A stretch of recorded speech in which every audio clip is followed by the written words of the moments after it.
Okay, this is an example problem on solving a circuit. So given here is a circuit with various resistors. And when a question asks to solve the circuit, what it's asking for is to find the voltage dropped in each of the resistors and the current through each of the resistors. So one method to solve a circuit is solve for what's called the equivalent circuit and then work backwards.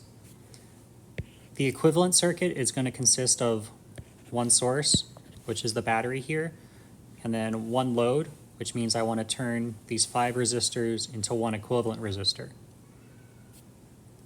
To get to the equivalent circuit, I'm going to combine resistors into either series or parallel based on how the circuit is set up as is, and I'm going to do that step by step.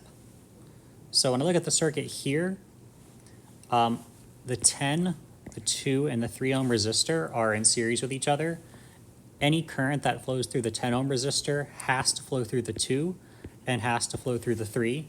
So those 3 are all in series. That's the only combination I can make right now.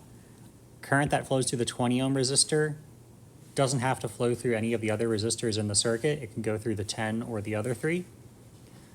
And then also nothing else is in parallel. So I'm going to combine these 3 together. They're in series. So to get the equivalent there, I add 10 plus 2 plus 3. And that's going to be 15. So my first step in getting the equivalent circuit looks like this. And now what I have is when I get here in the circuit, current coming from the battery can either go to the right and ultimately to the 15 ohm resistor or down through the 30 ohm resistor. That means that those 2 resistors, since the choice 30 or 15, are in parallel. So I can solve for the equivalent of those 2 using the parallel formula, which says the reciprocals add. So 1 over 30 plus 1 over 15 equals 1 over r. Math says this is 2 over 60 plus 4 over 60. So 1 over r equals 6 over 60, or 1/10. So the equivalent of those 3 is 10 ohms. Now I just have a 10 ohm resistor and a 20 ohm resistor in series. So I add those 2 together. And that's my equivalent circuit. I have a 90 volt battery and a 30 ohm resistor.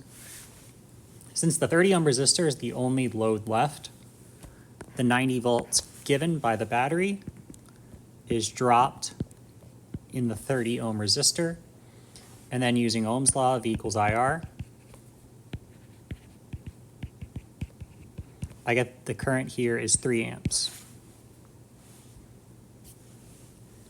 Now I'm at the equivalent circuit, but I'm looking to solve the original circuit, so now I have to work backwards to the original circuit. And to do this, I'm going to go step by step again. And rather than combining, in this case I'm going to be splitting the resistor back into the 5 resistors I started with. Now when I split in series, I'm going to keep the original current that I was working with. If I split and go into parallel, then I'm going to keep the voltage difference or potential difference that I was working with. Then of course, as I'm doing that, I'm using Ohm's law a bunch of times. Luckily, it's a simple formula, V equals IR. And I just applied Ohm's law to the entire circuit, but as I go through getting the original circuit, I'm going to apply Ohm's law for the individual parts of the circuit. So here's the equivalent circuit. Going back one step, I split into series. So since these are in series, I'm going to keep the current. So this is 3 amps and 3 amps in the 20 ohm resistor. And then to get the voltage drop by these, I just do V equals IR. So 3 times 10, this is 30 volts. And then 3 times 20, this is 60 volts.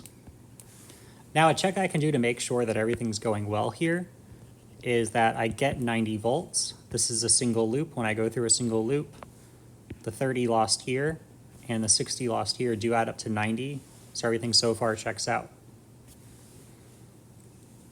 Now I'm splitting up the 10 ohm resistor. This 20 ohm resistor is solved. So I'm splitting up the 10 ohm resistor into parallel. Now in parallel, voltage is the same. So I'm going to bring over the 30 volts that was dropped in the 10 ohm resistor. And then to solve for current, I'm going to use Ohm's law. Current is voltage over resistance. So the current here for the 15 ohm resistor would be 2 amps, and for the 30 ohm resistor would be 1 amp. And again, to check to make sure everything's going well here, my battery current leaving the battery was 3 amps. At this node here, it has to split up, and I have 1 amp going down and 2 amps going over to the 50 ohm resistor. These currents add to 3. So again, everything so far is checking out. To get back to the original circuit, the 20 ohm resistor is solved, the 30 ohm resistor is solved. This 15 ohm resistor is still an equivalent resistance, so I'm going to split up one more time. This time is in series, so I'm going to keep the current the same. So I get 2 amps, 2 amps, and 2 amps. And then to get the voltages here, I'm using Ohm's law yet again, V equals IR. So up here I have 20 volts used by the 10 ohm resistor, 4 volts used by the 2 ohm resistor, and then 6 volts used by the 3 ohm resistor. And I had 30 volts in total going out there, and 20 plus 4 plus 6 is 30, so everything checks out there. So now I have the circuit fully solved. I went from an equivalent circuit with one battery and one equivalent resistor to now I have all the currents and all the voltages used by each of the 5 resistors in the original circuit. Now, looking at the original circuit, I'm going to look at Kirchhoff's laws. He has 2 laws. The first one is the current law, which says if I have a node, which the circuit has 2 nodes, there's one here on the top and one here at the bottom. And the current law says for any node, the current in the node equals the current flowing out of the node. So the first one up here, I have 3 amps leaving the battery because that was the equivalent current. So there's 3 amps flowing into the node at top. Now I know from the outer loop here, I have 2 amps going to the right to the outer loop, and then I have 1 amp going down.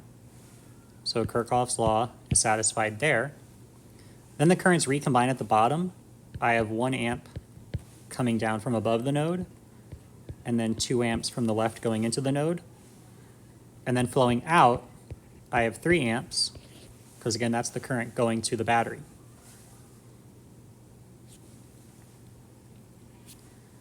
The other of Kirchhoff's laws is the voltage law, also called the loop law. And this says that the potential differences around a loop add to 0, which also basically means the voltage given by the battery equals the voltages used by the resistors in a single loop in a circuit. So the voltages in the circuit don't add together to get to the battery voltage. Rather, it's the voltages used in a certain loop.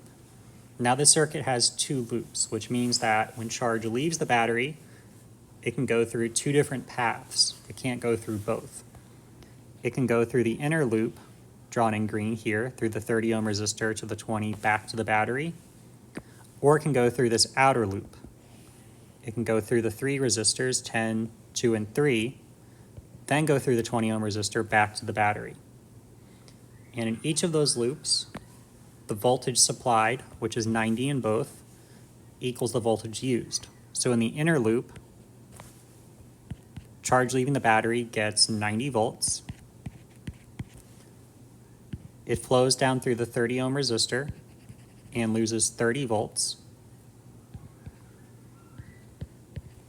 And then goes through the 20 ohm resistor and loses 60 volts and carries 0 volts back to the battery to again gain the voltage again. In the outer loop, current's going to leave the battery carrying 90 volts, get to this node and go to the right. It's going to lose 20 volts in the 10 ohm resistor, lose 4 volts in the 2 ohm resistor, 6 volts in the 3 ohm resistor, and then the remaining 60 volts in the 20 ohm resistor. So again, in that loop, the voltages also add to 0. So that's Kirchhoff's voltage law.